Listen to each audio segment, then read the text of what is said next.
Western Australia's stunning coastline has recently been ravaged by a deadly predator. It was the second day in a row swimmers were forced out of the water. The community is under siege, with beaches closed and tourism in tatters. Human remains were discovered washed up on shore. Australia's largest state has become the deadliest shark attack zone on the planet. There's certainly a huge concern in the community. The great white shark. It's just a fierce, fierce creature. Responsible for 5 fatalities in just 10 months. 2 people were totally consumed, 2 were bitten in half, and the 5th one was so severely mauled. Now, these terrifying events, from the closest encounters. I just saw this massive shadow of a shark and just blood. Some who have lost. It's just one of those things that you just think will never happen to your family. And the lucky ones who survived. I thought, I'm dead. We explore why this terrifying phenomenon is happening. Clearly, something has changed. So little is known about sharks, and that's the problem. That's a massive shark. And for the first time, we need to coexist with sharks. The unique shark investigation team reveals extraordinary shark attack technology. We should have a product for the market pretty soon. Which will change the way we enter the water forever. This is Australia's deadliest shark coast.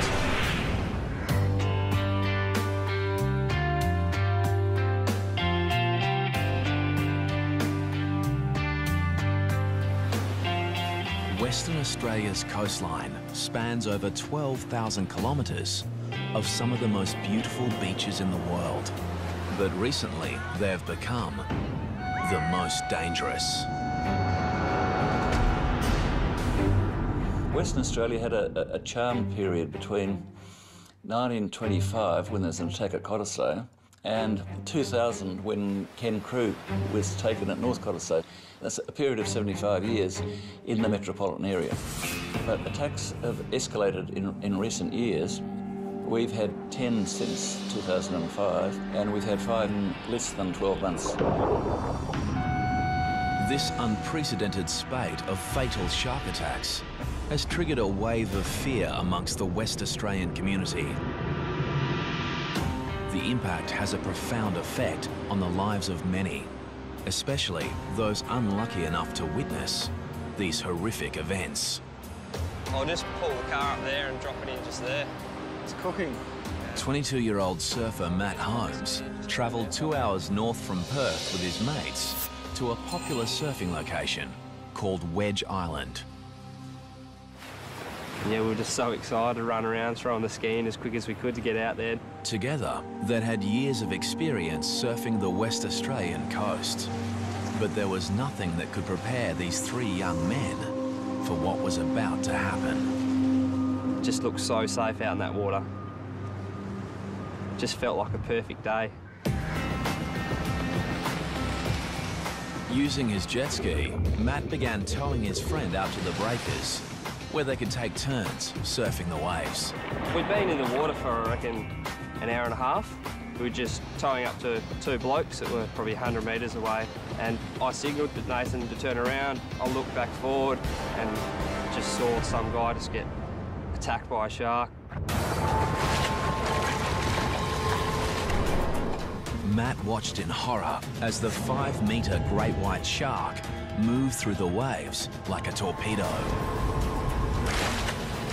It sort of hit him, but then drove him into the water. Just water going everywhere. And within 5 to 10 seconds, the thrashing just turned all red. And there was blood. Matt quickly took his friend into shore. The guy's mate, he was just screaming at me. My mate's out the back. And I just remember holding the jet ski just flat out. I was just flying through the waves. And as I got close to the guy, a set came and I just hit the set flat out and I was just airborne. And when I was airborne, I looked over and I just saw this massive shadow of a shark and just blood. I just wanted to get him out of the water. I was so focused on getting him, I was leaning down off the side and the ski was rolling and I heard like a thrash of a tail and I turned behind me and the shark was behind the ski and just followed me around. I felt it nudge the ski and I just thought, oh, I'm going to roll over here. The great white then began to exhibit the behaviour of a top-order predator. And the shark just slowly just followed me around and was just sort of eyeballing me. It was just fending me off the guy. Just the way it was just hugging me off him, I couldn't get any closer. They say they bite humans and let go. This shark was determined. This shark was fending me off the body. The shark wanted him. Despite placing his own life at risk, Matt's efforts were to no avail. As I got closer to him, he just took the rest of him and dove off into the white water. No one on the beach that day could predict the horrific events that unfolded so quickly and that tragically took the life of Ben Linden. He was 24. His body was never recovered. Witnesses say the shark was at least 4 to 5 metres. With one bite, it cut the young victim clean in two. Ben would become the 5th shark attack victim in less than 10 months. And Western Australia would earn the unenviable title as the world's deadliest shark coast. Several beaches were closed yesterday. It was the second day in a row swimmers were forced out of the water. There's no doubt attacks are up. The question is why. As the media feeding frenzy on shark hysteria gathers momentum, A killer shark is prowling Western Australia's southwest coast.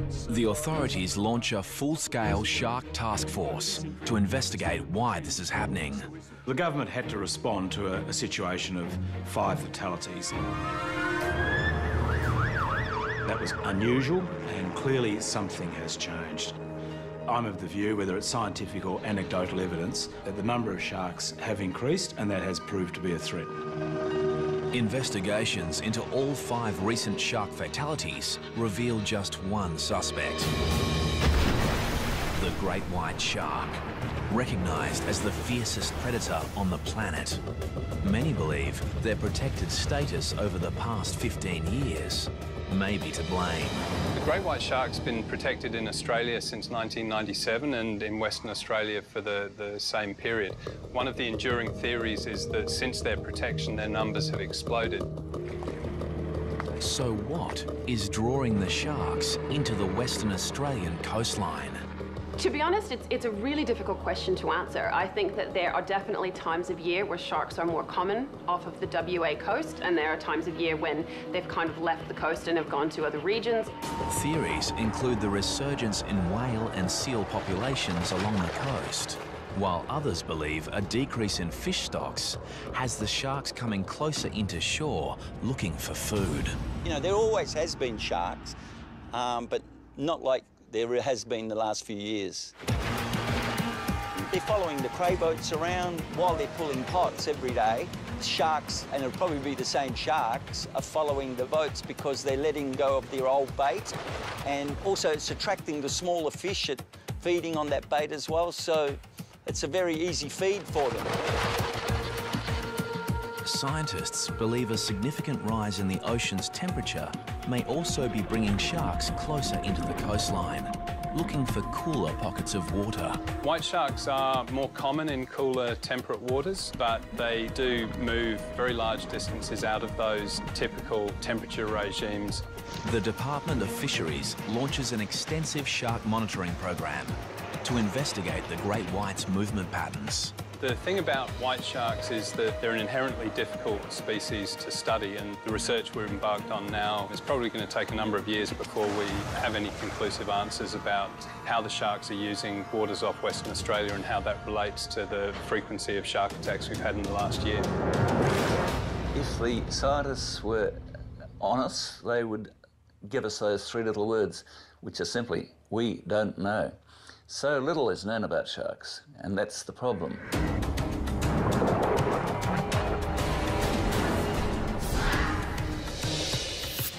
While the quest for answers continues, the world's attention turns on Western Australia's south coast. Peter Kerman was moored while diving, but the 33-year-old couldn't be saved.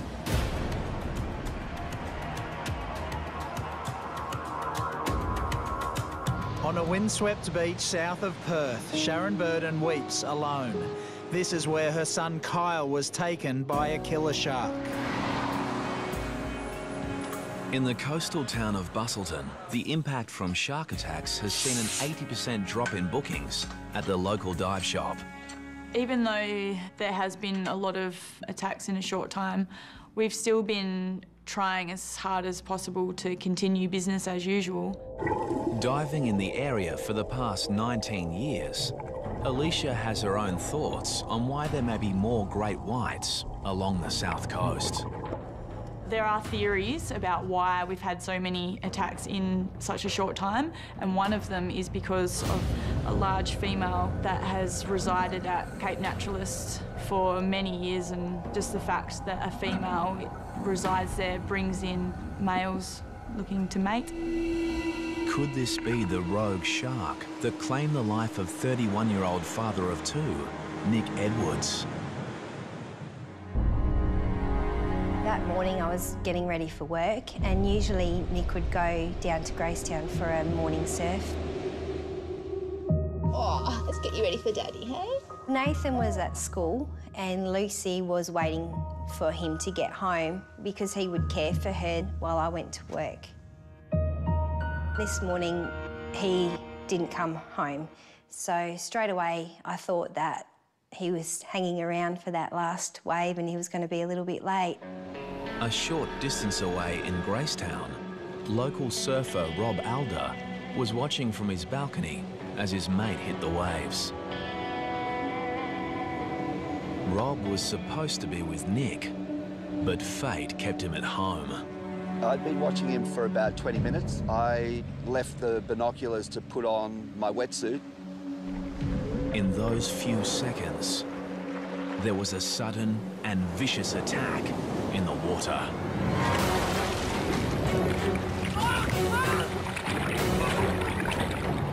I came back to the binoculars and saw just a half a board bobbing around, and I thought maybe he'd had a heavy wipeout and possibly broken his board, which is not uncommon here, and that he'd surfaced, but I let a couple of waves roll through and he didn't come up, and then I figured something wasn't right.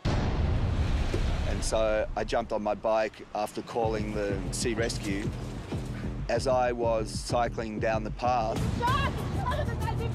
there was somebody running back up yelling, "Shark, shark." When I arrived down here on the point, my friend Craig was already in the water up to his waist.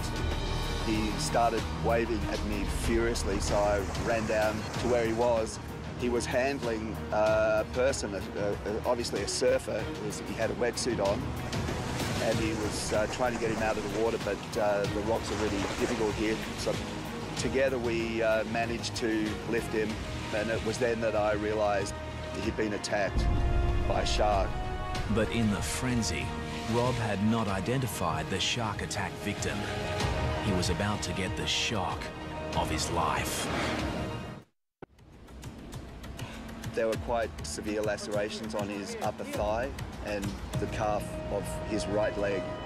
Nick, As they assess the victim's injuries, Rob Alder is shocked to discover it's his surfing buddy, Nick. Here, press it here. I took the leg rope off my board and wrapped it around his thigh as a tourniquet and started CPR and mouth-to-mouth. The fellow surfers desperately try to revive Nick until the paramedics arrive. Is that yummy, baby? Meantime, Nick's wife, Melissa, is at home, oblivious to the drama that is unfolding. At that time, I was quite anxious and I started ringing the hospital. Yeah, can you tell me if someone's been admitted by the name of Nick Edwards? I thought something may have happened to him, like, you know, was hurrying home and had been in an accident. Around 20 minutes after he'd been dragged unconscious from the water, Nick Edwards was rushed by paramedics to Margaret River District Hospital. At this point, Melissa had become quite frantic. She had heard news there'd been a shark attack where Nick had been surfing. I've rung my family and said there's been an attack and I'm quite worried about Nick. I can't get in contact with him. Mrs. Edwards. Yeah. And then there's a knock at the door and the police are here. I heard about your husband, Jim. They say that there's been an accident and straight away, I guess, I just knew what the news was.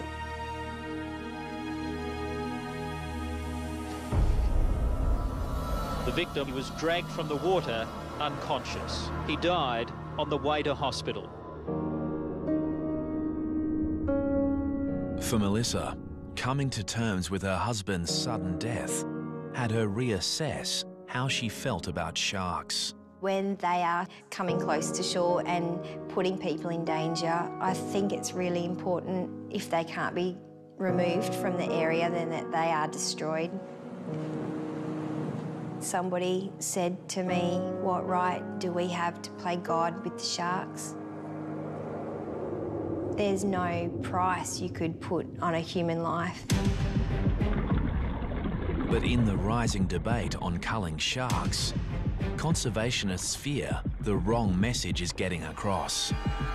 White sharks are the apex predator in our marine environment, and it's really important to understand how important they are. If you take out apex predators in an ecosystem, all the other lower predators multiply and the whole system comes out of balance. So we do need to protect white sharks, and if people enjoy eating local seafood, they enjoy scuba diving, whatever it is about the marine environment they enjoy, they have to understand that white sharks are critical to maintaining that balance.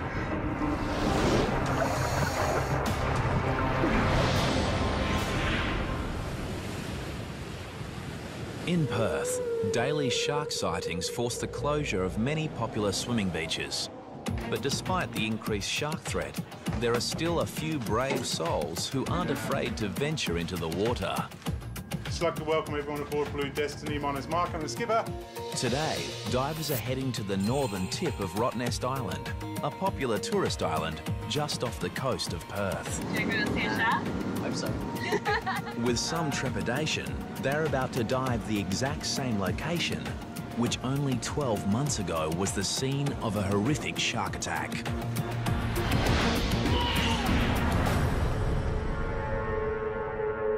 It was late October when 32-year-old American diver Tom Wainwright met his fate. Anybody who's taken by a shark is unlucky, and Tom Wainwright was particularly unlucky. There had never been a shark attack at Rottnest in all the 100 and something years that people have been going there. Sergeant Pete Bayan was on duty that day.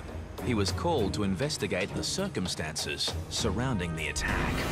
Tom and his two friends, Alison and Justin, had decided to go diving on the north of Rottnest. They're all qualified divers. But despite being with his two dive buddies, Tom decided to dive solo. It was a fateful decision, as moments after entering the water, Tom was attacked by a 4-metre great white shark.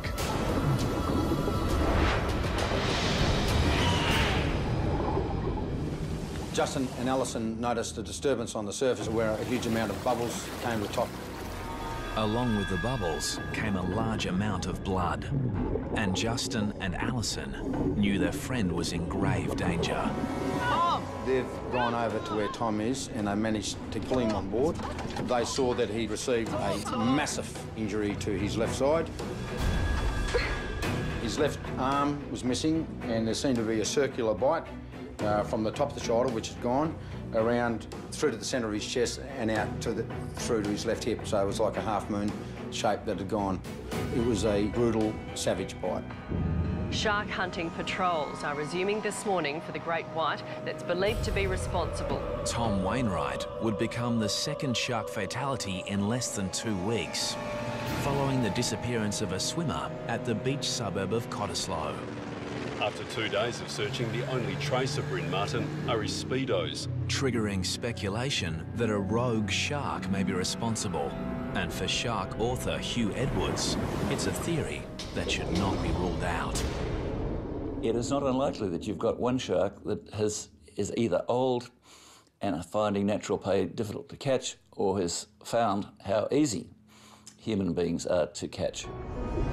The problem is it's very hard to collect direct evidence of what shark's been involved in an attack. But based on all the circumstantial evidence, such as the size of the shark, the locations, the periods between shark attacks, there's not a very strong case that the same shark has been involved in all of our attacks over here. Serial offender or not, the Western Australian government moves to allow the killing of any shark that poses an imminent threat. If a shark is staying around a popular tourist beach area and staying within that vicinity, it's got to feed. That's the harsh reality, so there is a threat there. I take a view that we have a responsibility to protect people using the beach, particularly families and young children. So this deadly hunter has now become the hunted. The baited hooks were set up in a capture and kill operation, the first of its kind in WA. One of the big problems is actually even establishing what an imminent threat is. If a shark is seen and has been spotted and people have been removed from the water, then there really isn't an imminent threat anymore. So it seems to be quite an impractical policy, but the impact it's having on people is actually to increase the fear that we're trying to remove without really making people safer.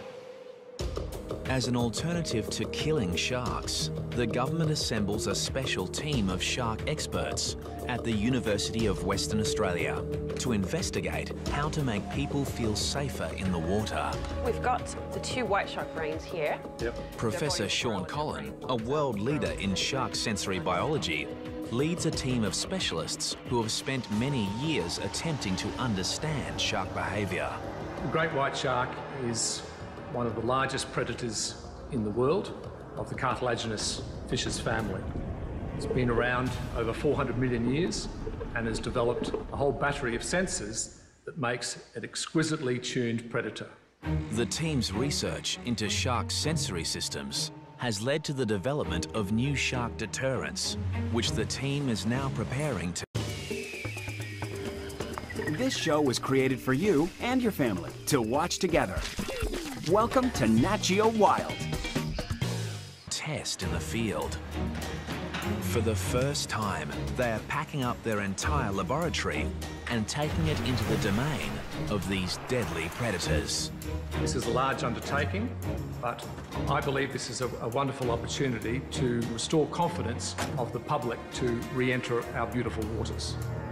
As they embark on their 1,100-kilometre journey north, the team is hopeful that they'll get some results.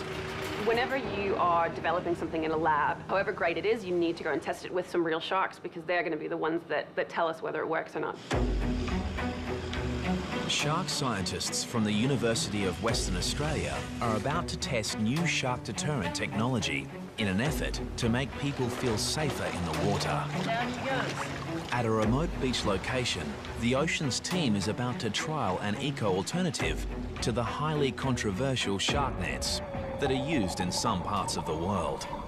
Netting on beaches has been used for many years to deter sharks, but there's a lot of evidence now to suggest that that is not effective and that, in fact, sharks and many other marine life are killed by these nets.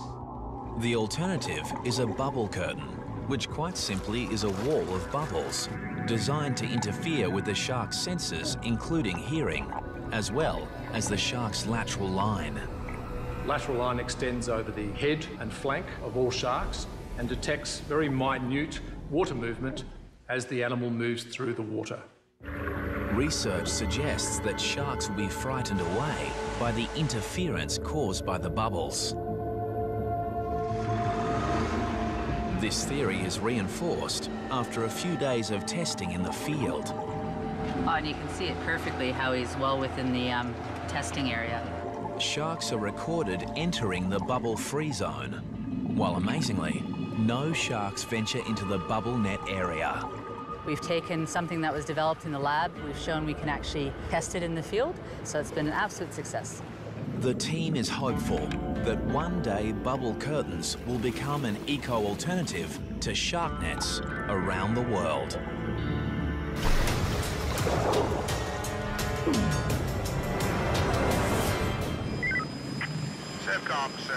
Back in Perth, shark patrols are stepped up to combat the increased shark activity. A massive 4-metre white pointer shark, half the length of the water police boat. Where's the nippers? Here the rescue helicopter spots this deadly predator, lurking frighteningly close to a group of children. Hundreds of teenagers were forced out of the water. They were competing in a surf lifesaving carnival when the monster was spotted. Meanwhile, off the WA coast, the Department of Fisheries Shark Monitoring Program uncovers some interesting information. We've monitored 16 sharks off the Perth coast now. All of them have done things very differently while they're here. Some sharks are simply passing through, spend very little time here. Other sharks are here over more extended periods.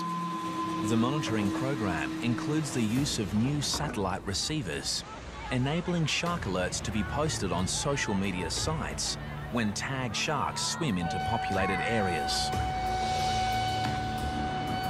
Stay out until the flags go back up. The siren's just gone.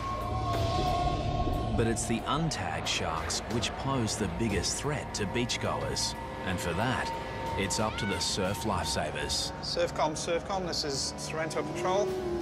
Volunteer surf lifesaver Bernie Williams knows firsthand how vulnerable we are in the ocean. A group of friends decided we'd like to get a scuba ticket. So that was probably 30 years ago, and I've enjoyed it ever since, till recently. A few years ago, Bernie was with these same friends, diving an ocean reef off the coast of Perth. We're just cruising along the reef. I heard a boat coming quite close to our boat where it had been anchored.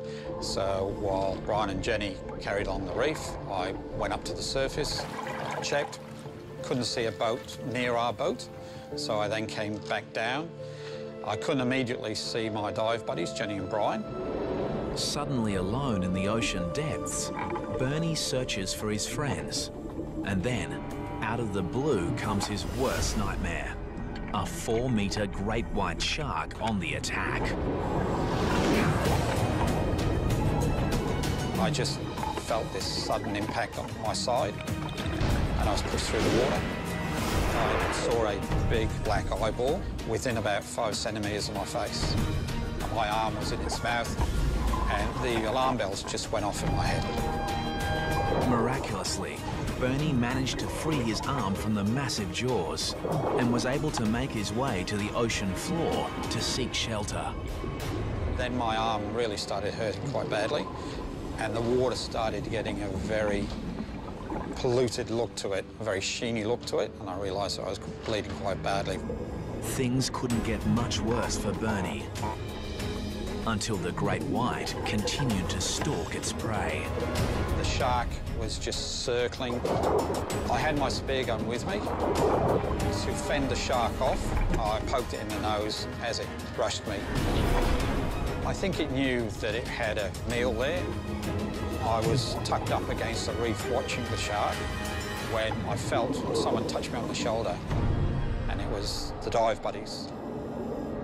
Literally, as soon as I felt the touch of my shoulder, the shark just turned around and it disappeared. But Bernie's ordeal wasn't over yet.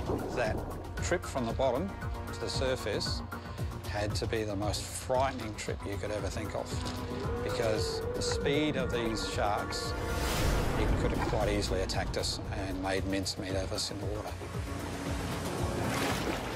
Finally, they reach the surface, and with the help of some nearby fishermen, all 3 divers make it to safety. Bernie realises it was a lucky escape. He attributes his survival to a portable shark repellent device. My belief is one of my dive buddies, Brian, was wearing a shark shield, and I think that probably deterred it because it just took off. The shark shield works by emitting an electrical current that theoretically deters sharks within a 3-metre radius of the device. Cut right at the surface. Big one. Right now, the shark shield is being tested by the oceans team off the WA coastline. So we're just attaching the shark shield to the top of the rig here. The scientists have baited and set a number of stereo camera rigs, and all they have to do is wait. Recent testing using the shark shield on great whites showed the device had a clear effect on the animal's behaviour. But it also showed that the shark was not repelled in all situations. Essentially, if a long enough period of time was given, the sharks would eventually still take the bait while the device was active. And so, really, it's still a little inconclusive as to whether this device is really functioning as effectively as it could do. Yeah. And when the scientists review the footage from their own experiment... And he just got us out. On the nose Yeah, there. yeah, he got it on the beak. The results reinforce the theory that the sharks get used to the device over a period of time. Yeah, he's now straight away coming back. Yeah. So really what we need to do is look at ideas on how we can actually change the electric field so that when those sharks come round again, they're not presented with the same original source, it's actually a different field. And so this would then continue to be an effective repellent over a long period of time.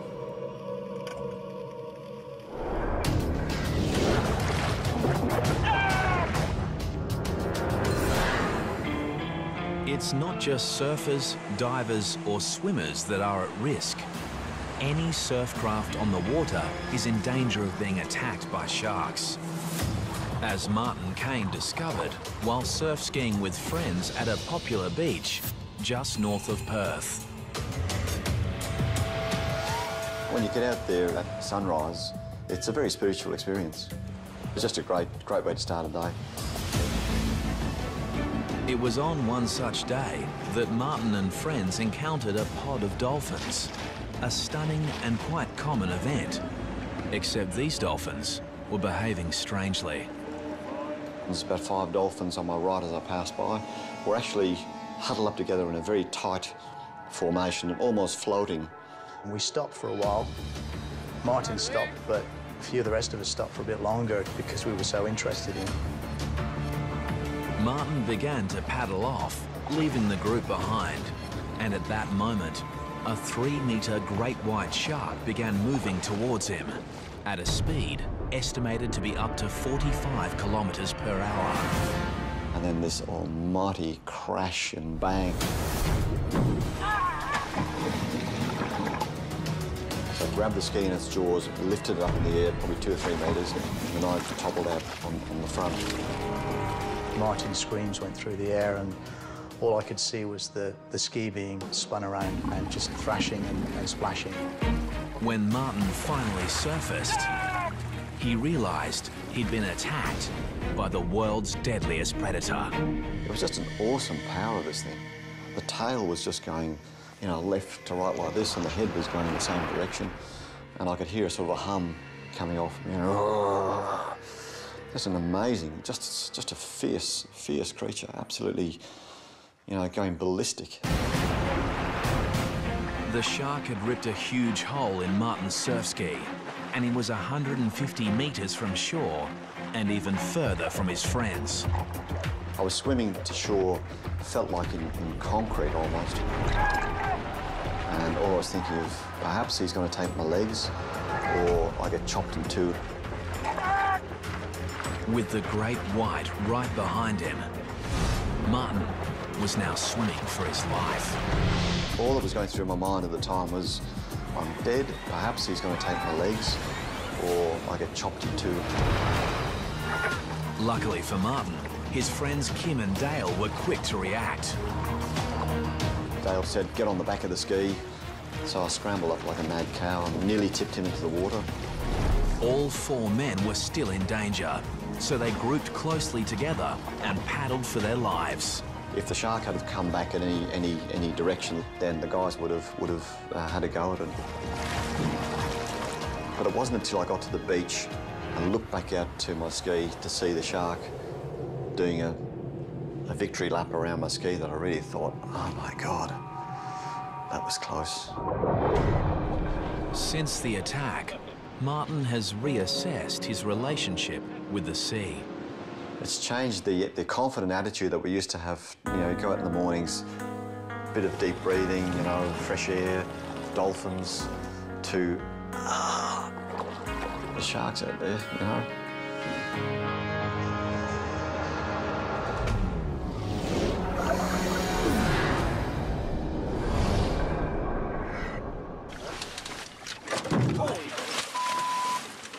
You almost took the motor off.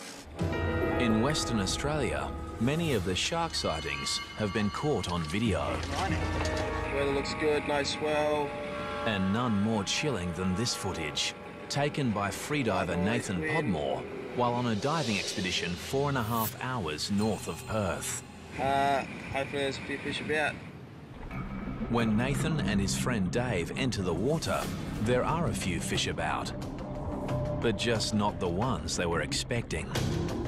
In the water for a couple of minutes, and just next minute just heard Dave just scream my name. There was definitely something in his voice that just said we're in a bit of strife. And turned around and it's just like, whoa. The 2 young men are confronted by a 4-metre great white shark. It was unbelievable. Just look, they're like a torpedo underwater. They're absolutely massive. And it came in straight at us both and it sort of just broadsided in front of us. I had a good opportunity to just give it a good whack, sort of as hard as I could whack. I punched it in the side of its face and it didn't like it much. Incredibly, Nathan and Dave were able to scramble aboard their boat. You don't see one of them every day and you don't want to see one of them every day. It's something extraordinary. On this occasion, the boys were lucky to have a spear gun for protection. But in most cases, the only thing between you and a shark is the wetsuit. And off the coast of Western Australia, the ocean scientists believe they've finally found a way to make the wetsuit shark-proof. Dave, so these are some of the wetsuit designs that we've come up with using... After years of research, they're about to test new wetsuit prototypes, which have been designed in conjunction with a leading product developer. The most common question that we get asked when anybody gets a wetsuit is, I don't want to look like a seal, and what colour do sharks like? Well, we think now, based on the science that's been done, the research that's been done so far, we know the answer to that question. The answer comes following the Ocean Institute's compelling study of the evolution of the shark brain. Here, Dr. Kara Yopak compares the brains of a great hammerhead shark and a manta ray with the smallest brain of them all. Believe it or not, that's the brain of the great white shark, which is actually quite small relative to its body size. But what is really impressive about the great white brain are these visual brain regions, which are these 2 lobes located here. And this is the part of the brain that receives the majority of visual input. So what this tells us is that the great white is actually a very visual predator. And so it's far more likely that using a visual repellent is going to be more effective in this species. This leads to the research team's breakthrough discovery, revealing sharks may actually be colorblind. Once you know what the shark can see, you can then start to design things which will either be very visible to the shark or actually quite cryptic to the shark. With this knowledge, the new prototype wetsuit designs include a camouflage suit for divers, while surfers will adopt a striped base pattern, much like a poisonous sea snake, and shown underneath this surfboard. The strategies are twofold. One is a can't see me strategy, cryptic in the water, and the other one is a can see me but don't eat me strategy.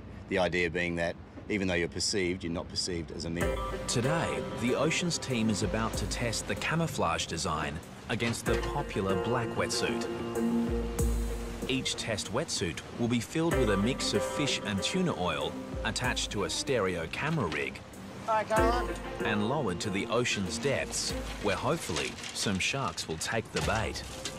Just watch the waves, boys. And now, the answer to the biggest question of all. Do the shark-proof wetsuit designs actually work? That used to be our experiment. Because it looks like one of the wetsuits has just become shark food. I think we might have found a shark. Oh my... We've just pulled the treatment out of the water. The black wetsuit has had significant shark attacks, significant damage. Take it down the back, Caroline. Have a look at the teeth mark. The black wetsuit appears to have been mauled by a shark. So now the team is anxious to see if the camouflage wetsuit has been attacked, or whether the new design really is shark-proof. We've just pulled out one of our designs as well, and that hasn't suffered any damage at all, so very good early signs. The team retrieves the underwater camera and reviews the footage to find out what actually happened. And there she goes. Okay. She's having a bite. Right. Look at that, she's nearly getting the barrel in her mouth. That's a massive shark. This huge tiger shark destroys the traditional black wetsuit in one bite, desperate to get the bait hidden inside. And this is the control. And to reinforce the science, even though this barrel is filled with the same bait, this deadly predator shows little interest in the new camouflaged wetsuit, leaving it completely unscathed. If you compare this with what happened with the control, I mean... While it might be early days, there is no denying this is a significant breakthrough, which may just revolutionise the world's wetsuit market. It's full steam ahead from here. We'll continue the science and the research, and we should have a product for the market pretty soon that's going to make people feel a lot more comfortable about being in the water.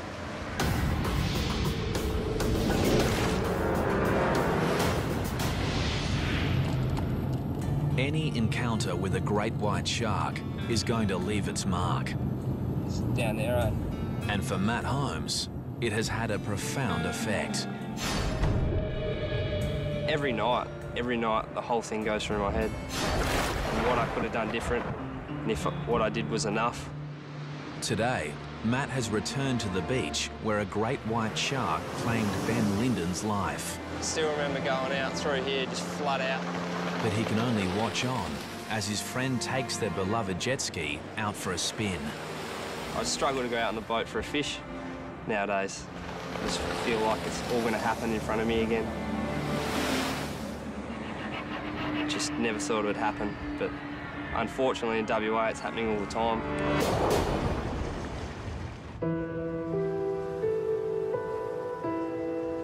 Going back to Gracetown is a good feeling for me and the children because that's where we feel closest to Nick.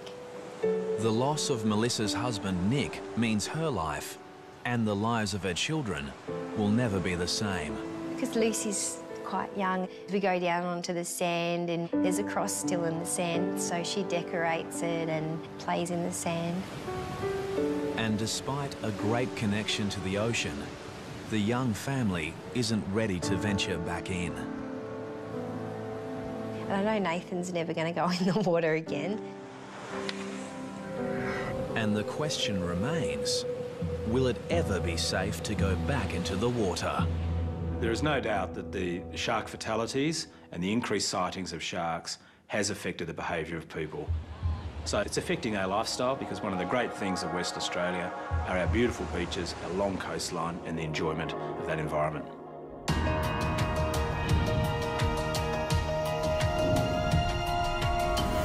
Despite the great white shark being the apex predator of the world's oceans, that's a massive shark. And all the scientific minds and money behind the research, these formidable animals remain an enigma. But shark scientists believe that is all about to change. It's my hope that we can very soon understand more about the shark and the environment in which it lives. We need to coexist with sharks. Their presence within our ecosystems is vital. At the moment, the only certain things we can say is that there will be another shark attack. We don't know when and we don't know where. And there is one more certainty. For now, Western Australia remains the world's deadliest shark coast. Yeah.